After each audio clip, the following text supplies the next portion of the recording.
Have you ever wondered why these cataclysms and natural disaster survival feel extremely real sometimes? From deadly floods to heat waves.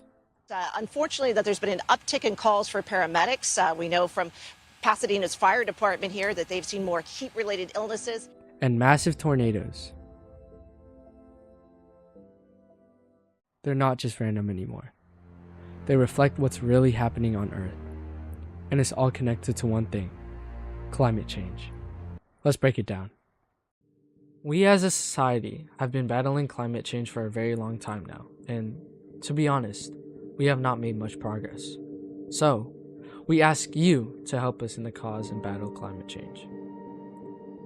But to do that, of course, you need to ask a few questions first, like, what even is climate change? And how do we even fight it? Climate change refers to long-term shifts in global weather patterns, primarily driven by human activities like burning fossil fuels, deforestation, and industrial processes, leading to sea level rise, rising temperatures, and also extreme weathers like tornadoes. Let's talk about the greenhouse effect. Now, the Earth is not surrounded by a greenhouse to keep it warm, but it is surrounded by something that we call the atmosphere. The sun shines through the atmosphere and therefore heats the Earth's surface. After that side of the Earth turns away from the sun, it cools and releases heat back into the air. But some of that heat is trapped by some greenhouse gases in the atmosphere. But wait a second, what are greenhouse gases? Some greenhouse gases include carbon dioxide, water vapor, and also methane. The Earth's atmosphere requires a balance of greenhouse gases to keep it from causing something known as global warming. Yet, right now, that balance has shifted and the Earth's temperature has risen quite a bit. How does this change the weather? Warmer temperatures change how air and water move across the globe. That makes storms stronger, floods bigger, and droughts longer. Like how, for instance, number 1, hot air holds more moisture, so we get heavier rainfall and flash floods. Down the stairs and from the ceilings, disrupting services. Number 2, warmer oceans, thanks to high water heat capacity, fuel stronger hurricanes.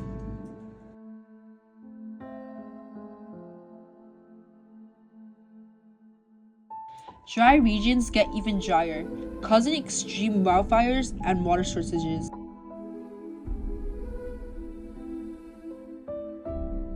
Morning along Australia's southeastern coast, with bushfires looming and extreme danger ahead. A heat wave expected to push temperatures over 100 degrees Fahrenheit by the weekend.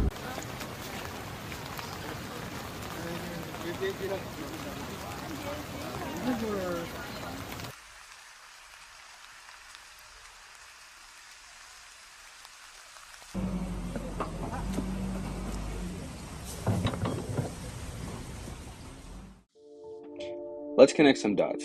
Recently, we've seen record-breaking heat waves in Europe and in Asia, Category 5 hurricanes hitting the US more often,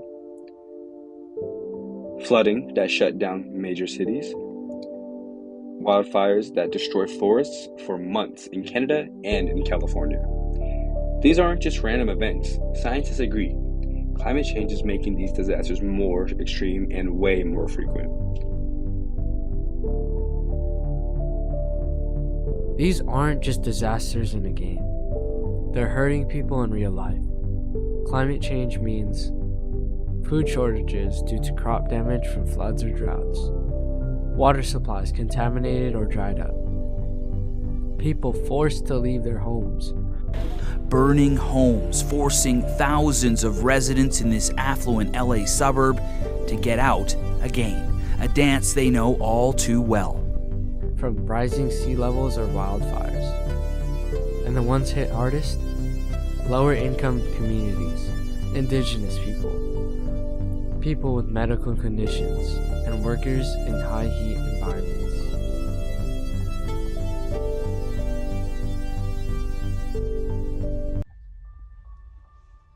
The good news, we're not helpless. Here are some things that you can do in your daily life to help this worldwide problem.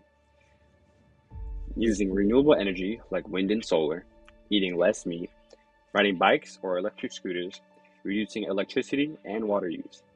Spreading awareness, just like this video. This is our plan. Our team has come up with 2 ways we can help stop climate change. The world would need to first come together and unite as one to stop it, or if not, slow it down as much as possible. The first thing we could do is minimize the release of CO2 as much as we can. One thing humans use in their everyday lives for transportation is use cars. Cars are one of the most significant things that burn fossil fuels on our planet. To minimize that, our plan is to build electric trains that run throughout the cities around the globe that release the most amount of CO2.